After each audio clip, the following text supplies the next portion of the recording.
You're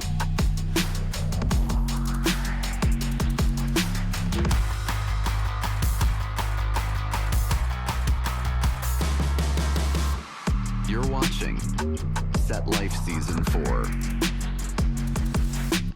Toby, thanks for coming and hanging out today. Of course. We were talking right before we started recording just kind of about your journey and where you are now, actually, is a lot of what we were talking about, and how you and your wife have been in the business for a long time together and how y'all are doing a major pivot. But why don't we go back to, like, did you always know you were going to be in this industry? Not really. I mean, looking back now, I recently, like maybe a month ago, I was just looking at like all of the things, the brands, the people that I've worked with, all the big names, and I was like, how is this what I've done? And sometimes I forget that like I even had the opportunity to do some of that stuff. Yep. Because it comes and goes so quick. So yeah, I mean, out of high school, I didn't really have a plan. I wasn't the best student. I was just building like risers for a church and saw people shooting video, and I was like, hey, that looks very interesting and cool. And I just kind of took it from there. Wow. That's super cool. Like, so you didn't do it in high school? Not really. Maybe right towards the end. I think I always loved like, music videos, and I think I always loved video, but I didn't ever think like, hey, let me pick up a camera and shoot. But this was back in like the tape days. Yeah. I mean, it was 2007. So right before, I think like 2009, 2010 was when the DSLR came through. So my first couple of years was like, shooting on tape and popping it in and downloading it. So, making just a simple, like quick, fun film was a lot more work than it is today. Agreed. Yes. That's amazing. So you went from just basically a spark of a passion that you saw to working with some of the biggest names in the industry. What was that? What did that look like? I feel like everything happened so quick. I basically just kind of self-taught. Thankfully, when I was young, I had opportunities to create for a big church. And in my opinion, churches are a great place for younger filmmakers, younger creatives to get their feet wet, make mistakes. Like, I made so many mistakes, and you get grace there. Whereas if, maybe in a church, you might not get that same grace. So I was able to grow, and my boss, because I basically kind of just worked, and I said, hey, hire me, because this is what I'm doing. I'm already doing it.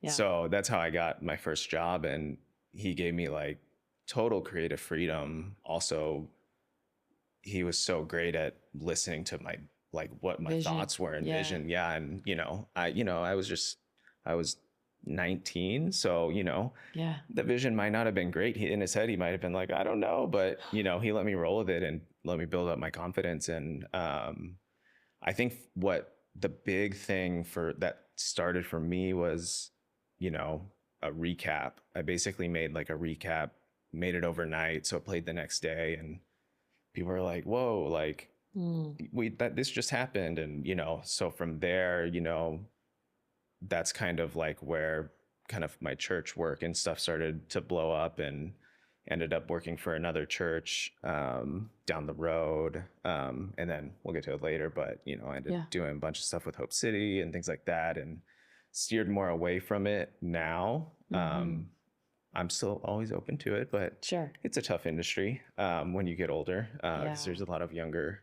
people that are biting at it as well. So, but yeah, I mean, it just kind of started as that. And, I think the big shift happened when I was living in Dallas, and it's a funny story. I had no idea, but the YouTube group Dude Perfect, they were trying to contact me, and I had no idea. So on Facebook, like there's that other folder. Yeah. And I saw a message from like Corey Cotton saying like, hey, we're Dude Perfect and we're looking for someone. And I was like, that's spam. I showed my wife. I was like, look at this. And then I clicked on the profile and it was real. So contacted them, and I think what was so great about it is that they were looking for someone that could do it all. They wanted someone that could shoot, edit, had vision, could track gear, know the latest trends, everything, they wanted an all-in-one. Yep. And I think doing everything that I did leading up to then, that made it attractive for them to hire me. So I think that was when I guess things changed, because that went from, doing church work and, picking up gigs, and I did like a wedding or two, and that's it. Weddings are not my thing. But to then, working with Odell Beckham Jr., Tim McGraw, Russell Wilson, not Westbrook. All these big names. I mean, Dude Perfect, they're a big name too as well. Sure.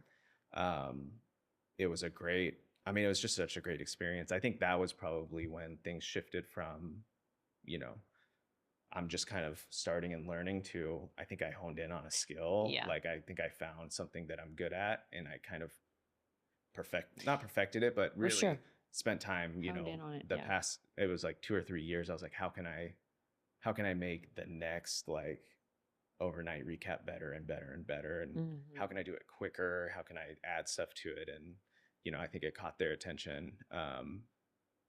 So I think that was kind of like the turning point between kind of getting started and working with these brands.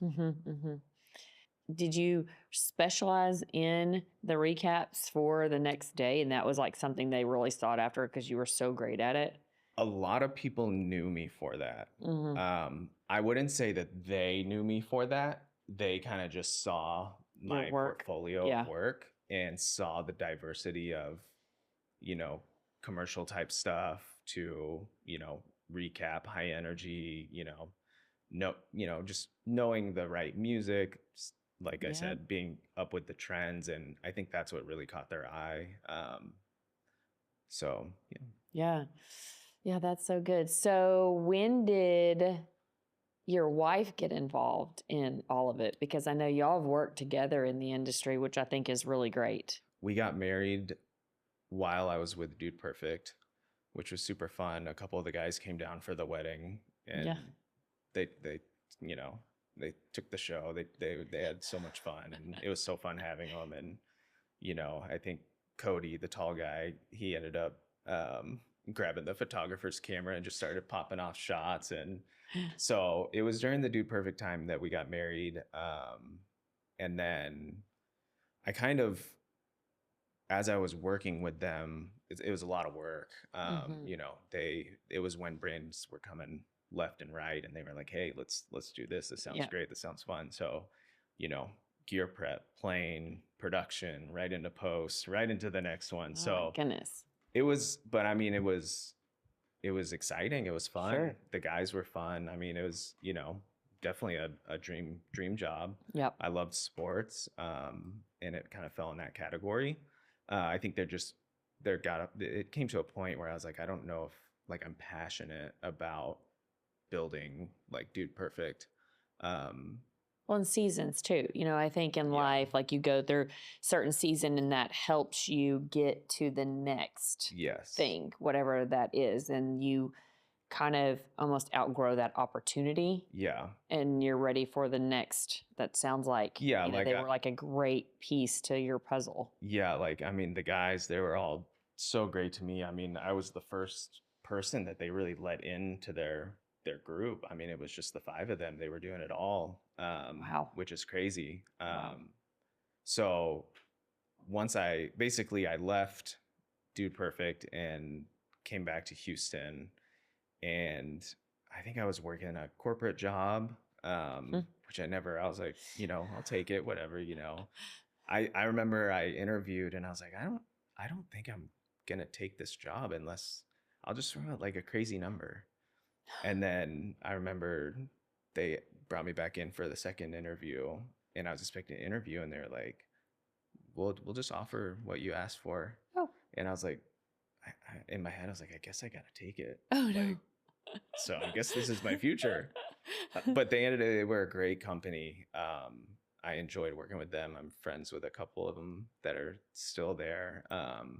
But out of that, I had a buddy in Dallas, and ironically, he did a bunch of weddings, and he was like, "Come second shoot a wedding," and I was like, "I will. That's fine. I'll second shoot for you. That's fine. I'll help you. That was fun." But Brianna came along as well. I think Brianna shot some photos. I did video, and we were talking. I think it was the next morning. We got coffee, and he was like, "Why are you working there? Why aren't you doing like your own thing?" And I think for me, I didn't really think about it. Yeah. But from that conversation, I really thought about it, and we continued conversations, and it ended up being a season where I was like, you know what, if I can make a certain amount of money as I continue to work full time, I think I could branch out and do this. That was when I had started working with Hope City. I had gone and interviewed at Elevation at the time, which was very interesting. I'm friends with the guy who brought me out to interview. He's awesome. But I quickly realized that was not for me. But it's a whole process. They bring you plus spouse out, and it's a 3-day thing. But I had that interview set up, and then Richie Allen, when he was at Hope City, had DM'd me, I think like 2 days before the trip. And he was like, "Hey, do you want to come do some video work for Hope City?" And we were attending, and I was like, "Oh my gosh, now." So I was like, let's go to Elevation and check it out. And so once we realized that it wasn't going to be Elevation, that's when Hope City started. And I just contracted my whole time I was there. And they grew and grew and grew. I had, more responsibilities and things like that. I kind of helped them. They had a very young team. Yep. And it grew very, very fast. But one thing that from my past that really helped with Hope City and everything was my quick recaps. So basically they kind of realized, hey, we can do a weekend, and I can get you a social media recap at like 5 p.m. and you can post it. And then everyone who was there on Sunday shares it. And that's how kind of the social part of social media kind of blew up. And then we started doing the sermon clips, and, it kind of grew from there. So what I did was I leveraged all my Hope City work along with my full-time job. And I just kind of busted it for, I think it was a year of doing both.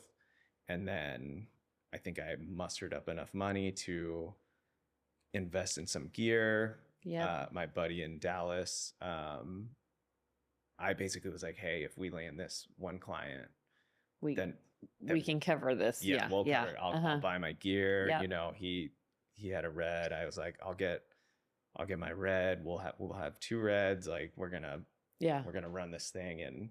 But then I was like, there's no way he's gonna land this contract. And then I think it was like a couple weeks later, he's like, I got it.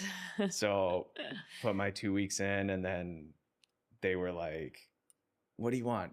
We'll buy you a red. I was like, I already got it. I'm ready to go. Like, oh my gosh.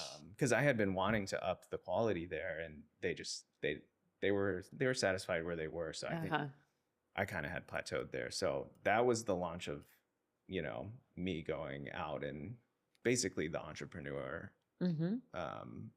route for me. Do you like it? I do. It has its ups and its downs. That's true. It's true. It is not for everyone. It's definitely not. No.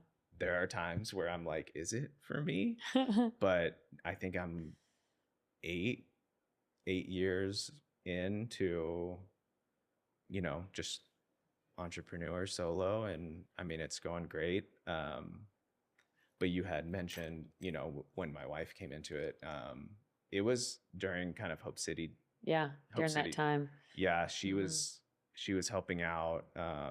And she primarily did what for y'all's company? Like, what was y'all's partnership like? She did client management, producing, but then on set, she had all of her own set of skills. Like, when we did At the Movies with Dan Rubottom, he was a huge part of At the Movies, and Pastor Jeremy was like, Brianna's running teleprompter, no one else. Yeah. She was the teleprompter girl. So she had her little kind of things that she specialized in. And then she also has an insane eye for post. So Oh, that's cool. all my anything that I did, even the quick recaps, I'd be like, "This is great. Take a look." And then she'd be like, "You switch this, move this, move this." And then I'm like, "Dang it, you're right." Yeah. Yeah. So she's got a killer eye.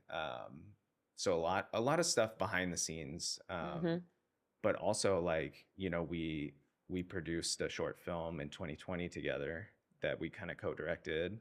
And what was it about? It was a mixture of COVID, isolation, and the Black Lives Matter movement. Okay. I kind of tied all them together because it was all happening at the same time. Yeah. I reached out to Lo, who is a poet here locally, and kind of told him what I wanted to do, and he was all in. So I kind of casted the vision of what I wanted the messaging to be, and I told him, I was like, I want it to come from you, like, he's an insane poet, and it's cool. So he, honestly, the first draft of what he sent over, we pretty much went with. Wow. And we shot a little bit in Houston. We shot some in Nashville because we moved to Nashville for a bit. Yeah. As well. And the film ended up winning like a People's Choice Award. Oh, that's good. At Music Bed, which was super exciting, especially for us and for Brianna, because she had such a huge role in the film. I mean, there was a scene during COVID, and she got like 25 plus people like together, and we did it safely. Yep. With under restrictions, PPE. all of it. We did everything. Yep. Everyone was, as they came in, they filled out their forms. Everyone was separated, and then even in our scene, we had 6 feet. We followed all the guidelines and everything, and no one got sick. And the film, I think, reached a lot of people, and something I think still today I'm still pretty proud of that we accomplished. Good. That's good. That's really good. So you've done everything from ad work, commercials, to music videos, to short films, to church work, all of it over your career. And I feel like the last part of our conversation, which is so important, I think, is where have you seen the industry? Like, you've seen the industry. Where do you see the industry growing? And have you necessarily had to pivot in your business because of what's happening in the industry today? Because I feel like over the last 3 years, we've had some major changes, and I think we've got some major stages still coming ahead of us. Yes, I completely agree. Big pivots, even just from in like 3 months ago until now, big pivots. For what I've seen is less agency work. And maybe that's just for me, but I've talked to people, in Nashville, New York, people that I work with, and they're like, it's just not really coming in. I think the writer's strike, I can't remember when that was, but it lasted a couple months. Yeah, it was a hot minute. Yeah. And, I don't think there's no direct correlation to like, oh, they took all the agency work, but that's a lot of people looking for work. And also, like, with the economy, like, I think agencies were looking to not spend as much money and things like that. So, positions quickly got raised. Where are you putting it all? I think our typical outlets aren't our typical outlets anymore. Yes. So your production's looking totally different. Yeah. Than it used to. You don't have crews. have your big, you have a few networks left. Yep. And that's where it's headed. Cable is vastly dying. Yeah. Movie theaters are dying. I mean, all these are what were the distribution outlets for generating all the content. Yeah. And so, like I said, we moved to Nashville in 2020. Smart move. It was fun. No, it definitely shaped us. It definitely pushed us to do more. And even when I was there, I got to shoot a ton of killer music thanks to a buddy up there. And, you know, COVID tests, small crews, like Yep. just kind of, it was what it was. That was kind of the beginning of me seeing it kind of change, where it was like, you know, normally we'd have a couple more guys, but we don't, you know? Yeah. Yeah. We ended up, you know, moving back, and I think that's when some of the shift had started, but it wasn't, I think, until last year where I think a lot of people felt the weight of less jobs. Yeah. What are we going to do? And yeah, I feel like my niche job working with these brands, with these agencies, the phone just wasn't ringing. Yeah. So it was like, at my whole career, I had never marketed. Like, I hadn't put $1 towards marketing. It was all word of mouth. And I was like, I'm going to have to like market this thing now. And that was a big change. I have in Nashville, me and Brianna, we met our business coach there. So when we moved back from Houston, the first thing we did was an intensive with her. And that was really the beginning of shifting from, I'm just kind of like a freelancer, to this is a business. My career. Yeah. This is my job. Yeah. Business, career, production, house. And then it was 2023 when we went through a big rebrand, got the website done, hired an amazing local graphic designer, Grace.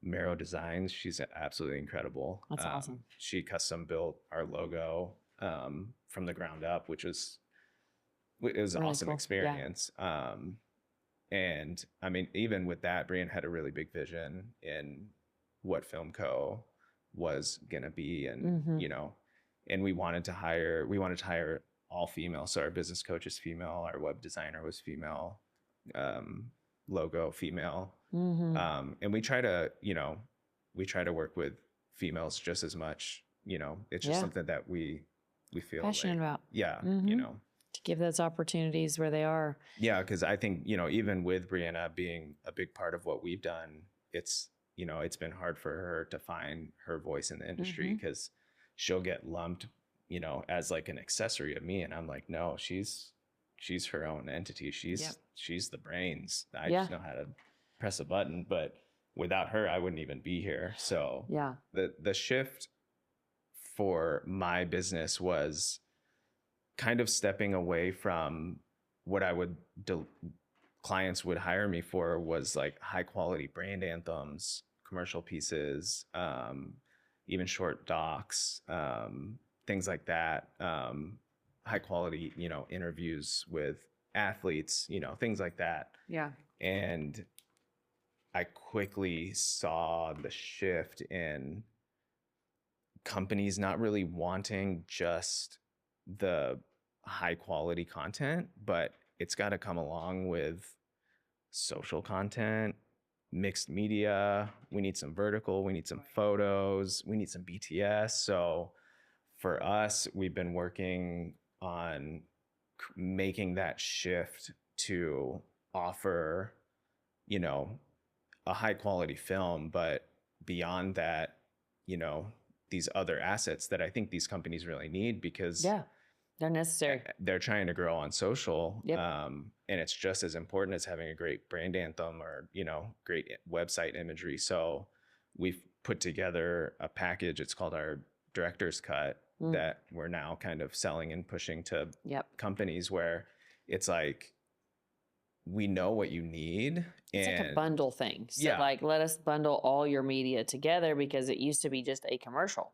Yeah. So instead of hiring a film crew, a photo crew, a social crew, we can do it all. Like we do a nice like brainstorm meeting at the beginning of every quarter, and like, hey, what are your quarterly goals? Like, let us hit them. And, you know, basically you're trying to grow your business. Let us take all the weight of trying to figure out who to bring on and where to shoot and all this, and let us do it for you. So that's the biggest change for us, as opposed to, you know, building out big treatments and long Zoom calls and pitches and some yeses and some nos.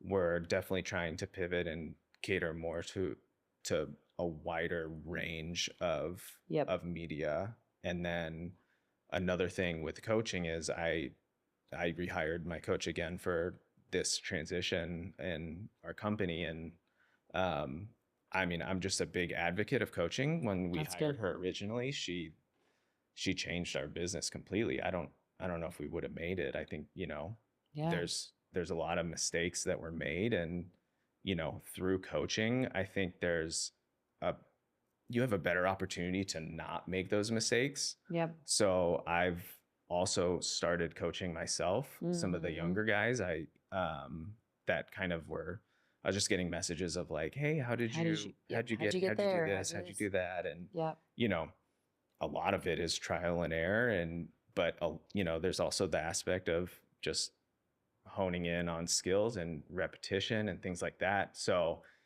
steering them in the correct direction, because now if you're young, you can go buy. If you have $5,000, you can become a production company visually. Sure.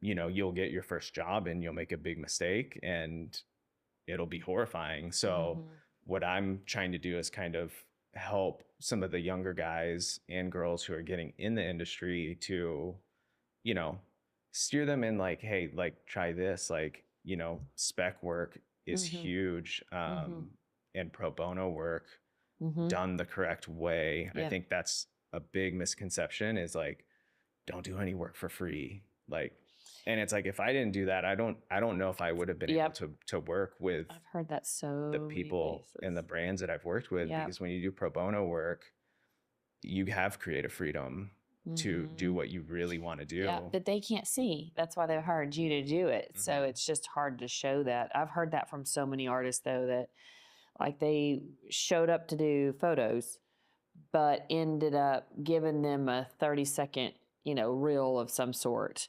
And then they're like, whoa, that's awesome. Like, and then contracted them now to do their video work. Yeah. So it's like just showing what you can do, being willing to go above and beyond and putting excellence to it. Yeah. The quality just comes back. Delivering on time. I mean, those are things that I've stuck to a T my whole career. It's like deadline, we're not going to miss it, and it's going to be of quality. Yeah. And then in terms of client relations, I think what I try to do even on set is, we'll shoot a scene and we'll head to the next location, but also like we'll be dumping cards and pulling frames and sending them off, and they're on to the next location, and they're already like, wow, like this looks great. How'd you even do that?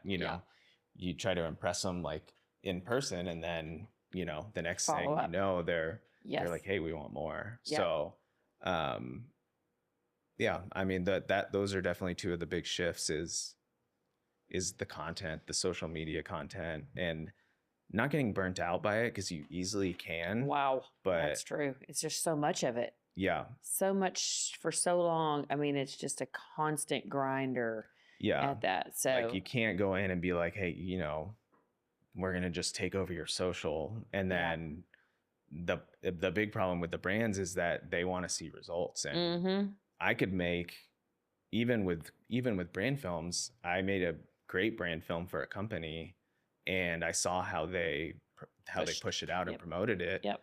And no one saw it because they didn't have a marketing plan behind it. Yep. Whereas like if you sit down and you're like, hey, what are your quarterly goals? Like, we can create this piece of content. It's going to go here, and we're going to be ready to push it here and here and here. Yeah.